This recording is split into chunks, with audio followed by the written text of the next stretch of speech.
So, hey guys, welcome back. Hey, this is Josh. I am super excited to be back with you as always. And I just want to say thanks to all those people who have left us ratings, reviews, engaged in our emails that we send out, that have registered on our website to be a passive investor. We don't have a business without you guys. So you really are a big part of the machine. And we appreciate you being part of the community. Listen, today I'm interviewing a new friend of mine. His name is Reuben Greth. And Reuben is the host of the multifamily syndication show. It's actually called the Capital Raiser Show. So check that out in iTunes. He and his company have gone full cycle on 850 units in Arizona, meaning they've bought them, stabilized them, increased the rents, and then refinanced them and or sold them. Reuben got his original start raising $650,000 for a joint venture on a small multifamily deal in the Phoenix area before the crash. He then got out of the business for roughly 5 years. You're going to hear the story about how he disappeared and went to Mexico and was actually camping on the beaches of Mexico for a while, and now has come back and has actually taken the lead in the social media campaigns, the marketing, and raising capital for his company, which is called Bakerson. So you can check them out, bakerson.com. And Reuben does a great job of telling us about his story, but also some tips and tricks that he uses to raise capital, the importance of having a thought leader podcast or thought leader platform in order to raise capital for your deals and to meet new people and build networks. This is really an amazing show with Reuben. Check it out. Here we go. Welcome to the Accelerated Investor Podcast with Josh Cantwell. If you love entrepreneurship and investing in real estate, then you are in the right place. Josh is the CEO of Freeland Ventures Real Estate Private Equity and has personally invested in well over 500 properties all across the country. He's also made hundreds of private lender loans and owns over 1,000 units of apartments. Josh is an expert at raising private money for deals, and he prides himself on never having had a boss in his entire adult life. Josh and his team also mentor investors and entrepreneurs from all over the world. He doesn't dream about doing deals. He actually does them, and so do his listeners and students. Now sit back, listen, learn, and accelerate your business, your life, and your investing with the Accelerated Investor Podcast. So, hey, Reuben. Hey, man, listen, I'm so excited to have you on the Accelerated Investor Podcast. We just got done recording for your podcast, had a great conversation. So welcome to Accelerated Investor. Yeah, dude, we had a sick conversation, man. I'm super pumped to be here. Thanks for having me. Yeah, you bet, man. So I love to hear from my guests. Obviously, COVID, everyone's like hearing all these mixed signals, especially last year with the political cycle and how ugly that was. Everyone's hearing mixed signals about the economy's good, the economy's bad. Real estate's good, real estate's bad. I'd love to hear what you're up to today that you're really excited about going into 2021. What are some things that are getting your gears turning, your juices flowing, whether it's deals, whether it's your podcast? What are you just excited about that, you're like, man, this is going to be a great year for these reasons? Yeah, man, momentum. So getting into the capital raising space and like starting to see those millions of dollars of coming in is hell of exciting, right? So I'm pretty pumped up about that. And I think that you're talking about the general public and their perception of what's going on in multifamily. I guess depends on the market, but like here in Arizona, like we've done better throughout COVID in terms of rent collections, which is, I think, a lot of people's fear, right? Oh, as soon as with COVID, no one's going to pay their rent because there's all these different benefits that they can take advantage of. In our state, it's a very landlord-friendly state, and people have to jump through a hell of a lot of hoops in order to not pay their rent and still stay there. But I know that it's not the same thing in California or New York, but here in Arizona, man, we've done really well throughout COVID. So I think a lot of syndicators that are in the space don't have the same perception about what's going on as the general public. So I think for a lot of us in the syndication space, we have this moral imperative to share with people that we're actually doing really well and creating generational wealth for ourselves, for our bloodline, and for our investors, while we're making an impact, right? So I know that you do heavy value add or heavy lift properties. We do the same thing. That we think that we can create the biggest impact there, get it so that people can raise families in their environments, in the properties that we're taking a part of, and they, get rid of like these slumlords or these people that are not taking care of the resident, or even focus on them, or even refer to them as a resident, because so many people are just focused on tenants and making money for themselves and for their investors, and really not making an impact. So we're excited about all those things in our business. Yeah, nice. So you referenced that you left real estate and came back. Tell me more about that. What was the story around like your initial attraction to real estate, and then leaving real estate? We talked about that during the pre-show. What happened there? Yeah, man. You mentioned, I think either before the podcast or on my podcast, that your father or grandfather died at a young age.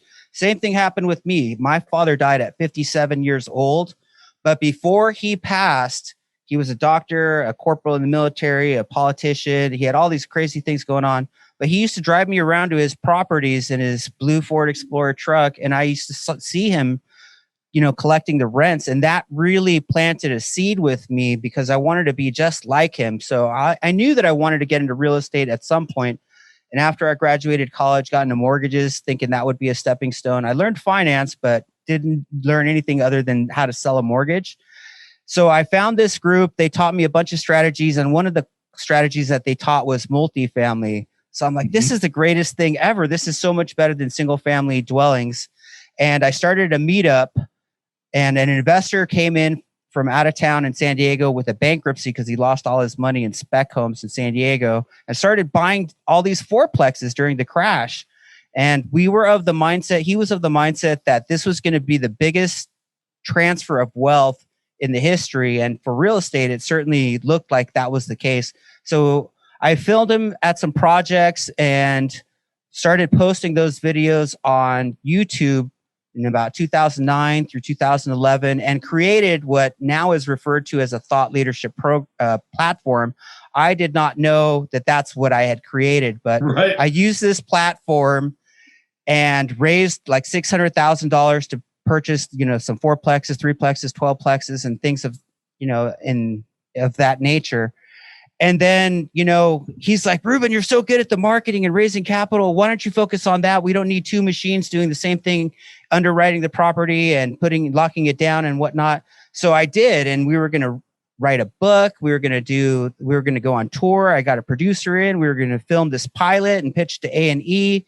But he was so over leveraged by micromanaging the contractors that he started not showing up. And we started getting into fights about that. And then we split up. And that's when I left real estate, because I no longer had anybody to market for. The track record was mostly his, although I had some success. And I ran into some limiting beliefs, thinking partners are really hard to come by. I can't do this by myself, or I have to do this by myself. And I was spinning my wheels trying to raise capital without really having anybody to share in the vision. And that just became very frustrating. So I ended up back in corporate America, and I can't be behind a desk. So after about a year, I quit my job and took off down to Mexico and camped on the beach for about 40 days before I ended up in Playa del Carmen. But somewhere along the way in Acapulco, I met this girl on the streets, and we started like becoming friends. Many years later, she asked me to go to New York with her, and we started talking a lot. I proposed to her, and then about a month later, we got married, and that really inspired me. And I made some changes in my life and was like, I'm going to get back into real estate. And sure enough, I was interviewing a bunch of gurus and was about to pay somebody like 30 grand to teach me how to do multifamily syndication. But I interviewed this team here in Arizona, Bakerson, and I'm like, hey man, I want to get into syndication. Who do I need on my team? And they turned it around on me, and they're like, wait a second. So you do social media, you've raised capital from it. Can you do that for us? And I'm like, well, yeah, I can try it for sure. And I knew that entailed creating a thought leadership platform. So I started the Capital Raiser Show. And now about 16 months later or 18 months later, I'm starting to reap the benefits of all these conversations that I've had and this exposure. and money is starting to come in, and it's exciting times, man. So I'm about to raise, I think, like $1.5 million on a deal that we're working on right now. Nice. So tell me about your mindset. What sticks out to me about that is the very last couple sentences you said, where you said you started this thought leadership podcast, could be 15, 16, 18 months ago. And now you're starting to reap the benefits of it. A lot of entrepreneurs, real estate investors, e-commerce guys, they're not willing to wait 12 months or 15 months or 18 months to make money. Very similar to what we talked about on your podcast with my long-term vision for me, making investments that I can pass down for generation. A lot of people aren't even willing to wait a month. You waited 16 months and now that's really happening. So like, what's your feeling now that it's working? But also, what were you thinking, 16 months ago that gave yourself such a long-term mindset? Man, so I knew that this thing is a train, that it takes a long time to get going. I related to the metaphor of the Chinese bamboo tree, which is a seed that you put into the ground and it just sits there for 5 years. You have to give it fertilizer, you have to give it water, and it never breaks the ground. And then in year 5, all of a sudden, it because it's got developed a root system, it grows like 60 to 80 feet in a matter of 6 weeks. And I knew that this was the same kind of thing in the podcast space, that it's going to take a long time and a lot of work to get it going. But once it does, man, it's going to create a lot of rewards. And that's exactly what I'm experiencing now. My newest and most powerful real estate investing book, The Flip System, is now available. And for a limited time, you can grab your free copy at getflipsystem.com/podcast. Using the same proven principles, secrets, and investing strategies I'm sharing in this book, I've been able to personally close over 750 highly profitable real estate deals over the last 15 years, make over 400 private lender loans, raise over $30 million of private money, and acquire over 2,000 units of apartments. Get my newest book now for free for a limited time at getflipsystem.com/podcast. That's getflipsystem.com/podcast. On a day-to-day basis, Reuben, sounds like your primary focus now is podcasting. It is social media. That's kind of your swim lane within this larger business. Is that right? So I love the marketing side of things, particularly if you're not selling and you're just creating relationships. That's fun. So it's a lot harder if you're picking up the phone, dialing for dollars and trying to sell a $50,000 investment, on a 30-minute phone call. It's just very challenging. Yeah, so sure. This long-term strategy is just building relationships and hanging out with people that you like. I kind of relate it to like a high school.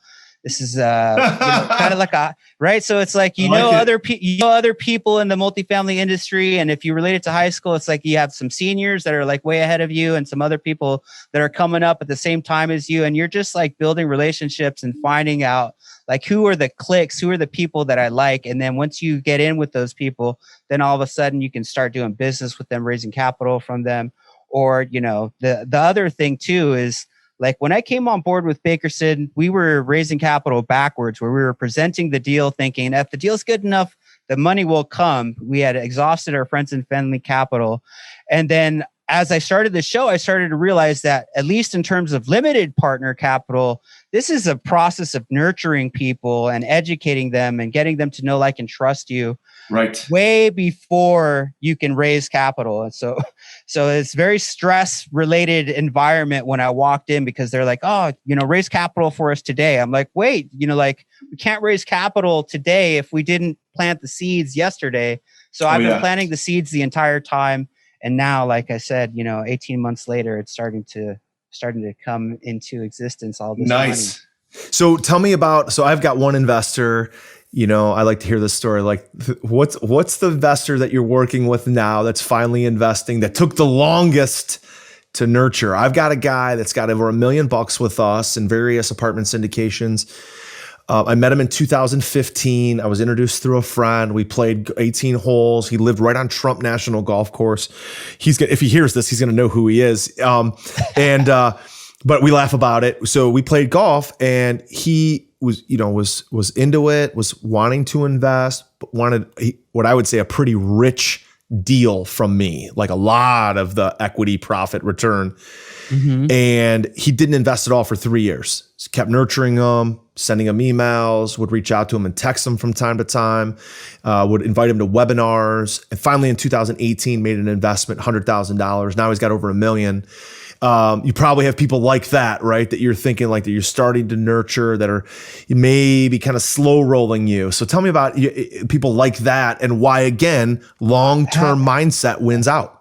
I haven't been in the business long enough for those people, right? So like one of my focuses, because I understand that limited partner capital takes a long time to build out, is really my avatar on the show. It's a show for active investors, has been the co-GP, right? So bringing somebody in with a database of investors, that's my avatar, is making friends with people like that. Because if we have capital needs right now, we don't have the time to nurture all these people. But we have to give up a piece of the pie within a co-GP, but that's better than not doing a deal, right? So we're taking down deals with co-GPs. The majority of our capital right now is coming from co-GPs. We did sell off a couple assets, so our investors freed up some money, and they can probably start investing with us again too. But you mentioned in my show the use of psychology and the cell phone beeping a lot, in the middle of a presentation. And that's what I experienced way back during the crash, even, is like, hey, we'd fly somebody into town, take them to the property, let them physically touch it for whatever reason that's magical to somebody. And then we'd offer them to get in on our deal. And they would typically be like, oh, maybe the next one. And then we would close it without them. And all of a sudden we'd be cash flowing astronomically, and they'd be like, damn it, I can't believe I missed out on this deal. I can't believe how good you're doing. And then they come back and they're in on the next deal almost automatically, right? So I love that kind of thing. Yeah, the psychology that you just pointed out is fantastic when you say, hey, by the way, here's a deal that we presented 6 months ago or 18 months ago that you didn't invest in. I just want to share with you how we're doing on it. Right. Especially when you're killing it on that property and the cash flow is rich and the preferred return is rich and the equity is good and the rents are going up. We've used that for sure on many deals to say like, hey, it's just a little nudge, right? To say, hey, by the way, you're missing out. Hey, by the way, you're missing out. That's fantastic stuff. So help me understand, Reuben. I'd love to talk to our guests about their structure.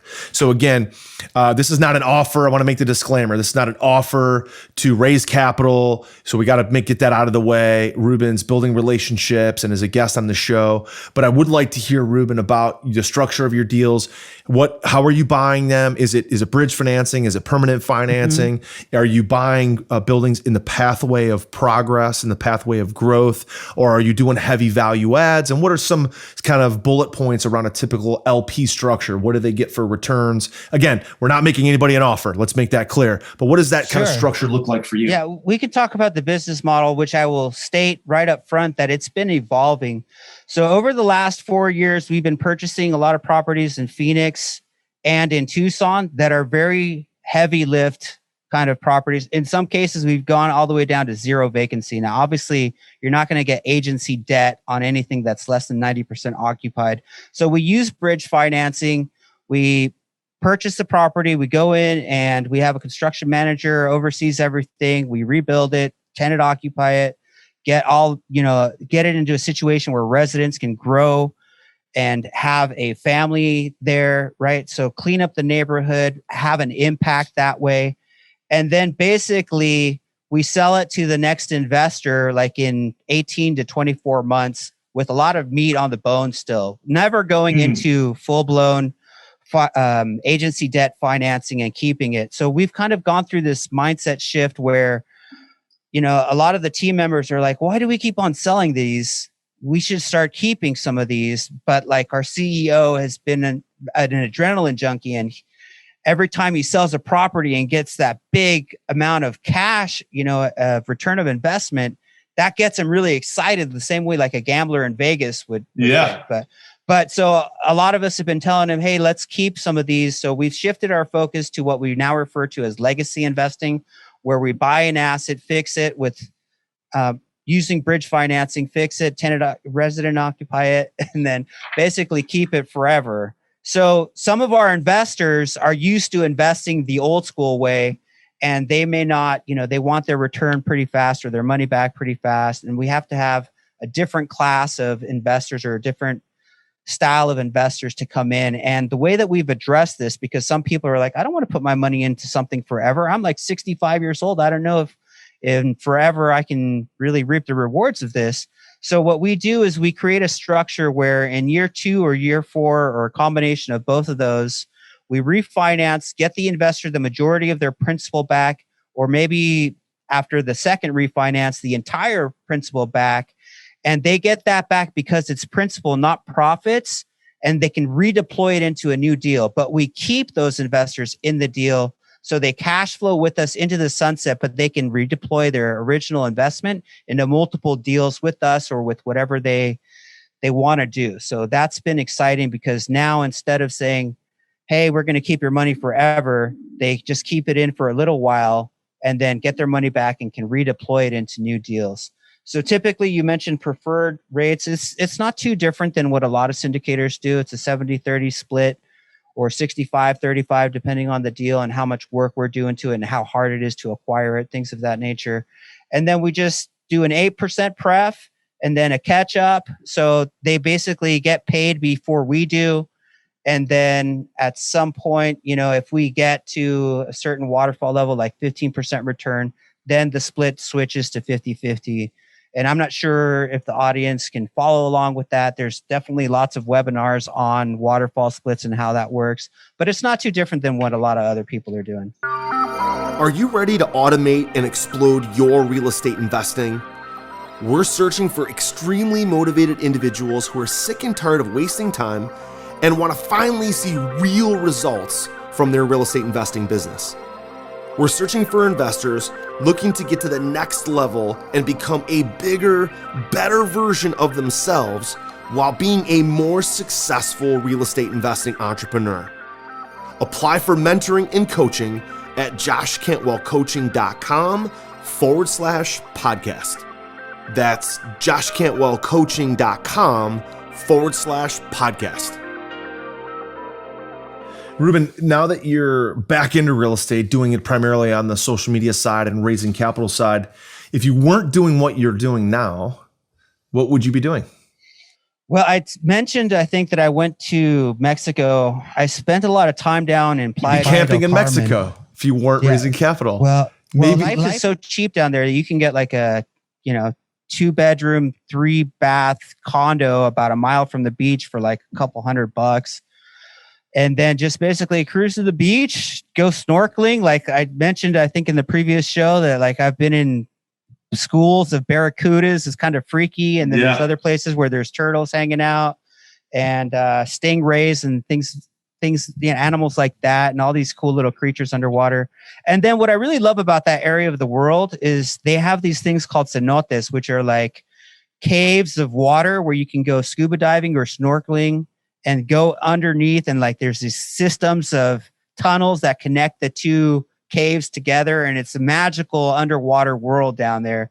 So the freshwater cenotes and then the beaches where the Corona commercials are filmed and all the archaeological ruins like Chichen Itza and Coba and Tulum, like all that stuff is just very fascinating for me. So I would probably spend a lot of time down there and then see if I can make an impact by raising capital for either myself and my company here in the United States, or create a fund and direct people's money into a variety of different sponsors deals. So I think I can do that abroad. And from there, like the passions that I have are on animal abuse. Like I love German Shepherds. So I'd probably go into some kind of charity that involves that, or maybe even like in Africa, I see a lot of poaching going on, and I've seen some graphic movies where people kill elephants and then take a chainsaw and start cutting those tusks. I can't stand that. So I'd like to take my generational wealth and make an impact in those kind of environments. So when you think about that, do you ever think, well, because I'm a cancer survivor. We talked about that on your show. So I often think about, what can I do now? Mm-hmm. What parts of that bucket list, what parts of that future lifestyle can I do right now? That's another area that I want to explore is the cancer research. I have a degree in chemistry and I have a major research bug. So I learned all these like 10 different strategies for curing cancer. And I used to have this mission where I was going to do this eradicate cancer organization. And then I started realizing that people that cure cancer get murdered because pharmaceutical companies have such a large stake in the game. They don't want somebody to create a solution that will cut into their profits. Now, with technology and the internet, things are changing and people are starting to share new ideas on small levels that are helping people. And it's, I think, becoming less prevalent where people are getting murdered for curing cancer because there's too many people to take off the planet, to remove from the planet. So it's something that I need to explore again. Maybe I'll go back down that road because I know that some of the cures that I know of can absolutely alter people's lives. Like I'm talking about reversing stage 4 cancer through natural cures like ketogenic diet, because I believe a cancer cell, the food that the cancer cell gets is from glucose. And if you remove glucose from your diet, there's a process that a certain level of ketone metabolism where you're just metabolizing fat into energy instead of sugar into energy. And cancer cells cannot do that. So they die when there's no glucose. And you can create that system in your body by just going ketogenic. So it sounds crazy. That also cures epilepsy and a bunch of other things. So we'll see, man. I might go down that road and see how many people I can help with some of those strategies that are natural, that don't cost anybody any money, that will put some pharmaceutical companies in danger of losing profits. But got to do it carefully because I like my life and I want to live 100 and 110 years old probably and still be snowboarding and having a great life. So we'll see. There you go. So I've got some rapid fire questions here, as we kind of wrap up this podcast. Number one, what piece of advice would you give to somebody raising their first $100,000 or $500,000 of capital? What's the one thing you think they should do to get going?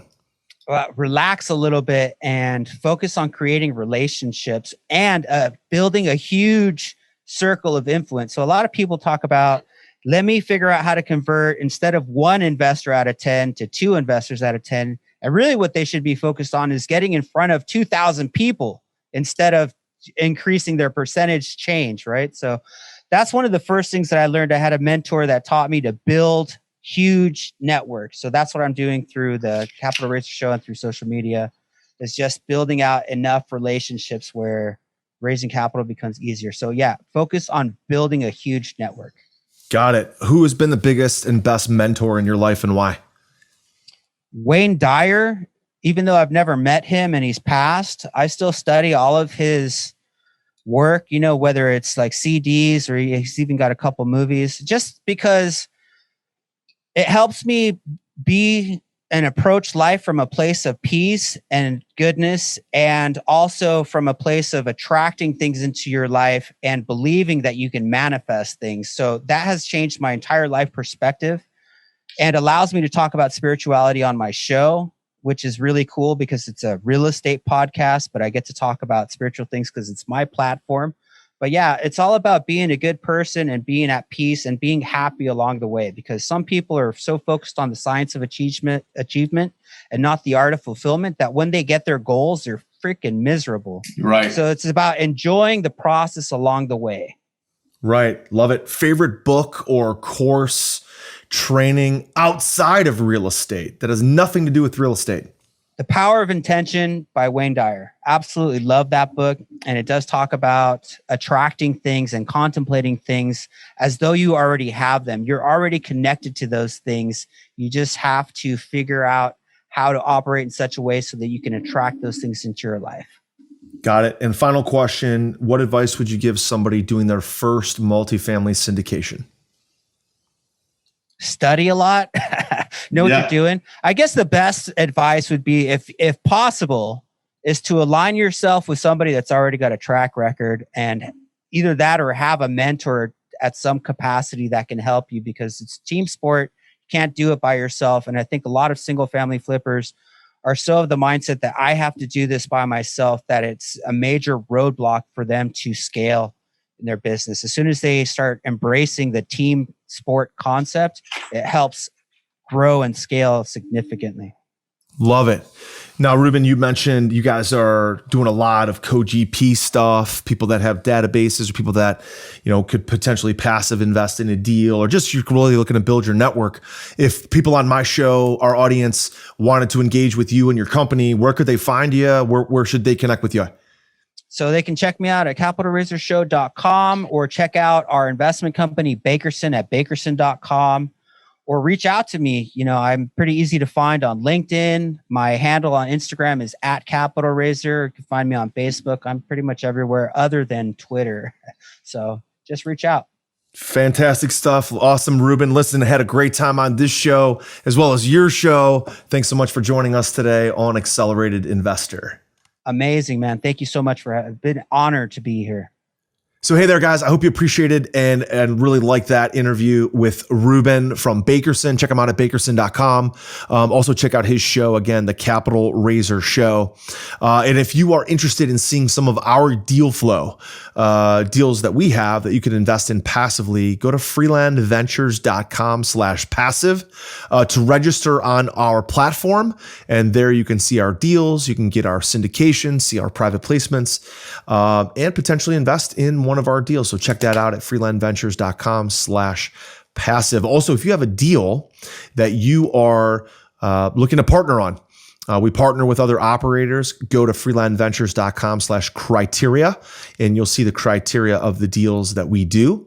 And finally, if you are interested in getting coached, you have your own deals, you want to do them on your own, you want to learn more about multifamily syndication, raising money, flipping houses, or doing commercial apartment deals, go to joshcantwellcoaching.com. Thank you so much for joining us today on the podcast. We'll talk to you next time.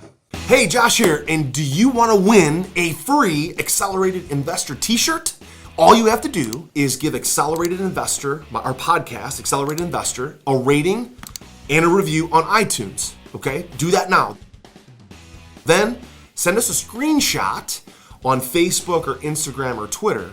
What we're gonna do then is every week we're gonna pick our favorite rating and review, and we're gonna send that person a free t-shirt and maybe, again, some other cool, fun stuff as well from Accelerated Investors. So, again, don't forget to take a screenshot. Leave a rating, review, take a screenshot, send it to us so we know exactly who you are. And then once a week, every week on the podcast, we will announce a new winner. Don't forget to take a screenshot and send it to us so we know exactly who you are. We'll announce a new winner every week.